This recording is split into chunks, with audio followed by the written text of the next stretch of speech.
માતાજીના યોગદાનમાં આપે બોલ હગત માતની જય।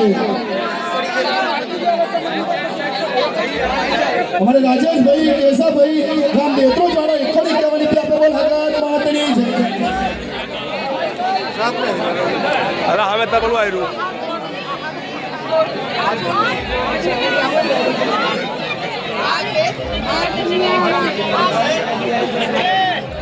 हमारे पोपट भाई भीखा भाई एमनी 8 सोड़ियों मिली माताजी ना भाई 1551 રૂપિયા આપે તો બોલ હગત માતની જય। અને માં છોય જણે એમની કોસીના ઘર में લીલા લહેર રાખે અને એના ઘરે સુખ શાંતિ ને સંપત્તિ આપે। અને આજ ભાઈ માતાજી રમવા નીકળવી હોય તો તમે બધી માતાજી બહેનો હોની જગ્યાએ બેહી અને માતાજીને રમવા દો। કોઈ બીકવાની વાત નહીં અને કોઈ બીકવાની કઈ કરવાની નહીં। તો આપણી માતાજી સર તમે કોસીના આશીર્વાદ આપશે। हमारे सुरजू भाई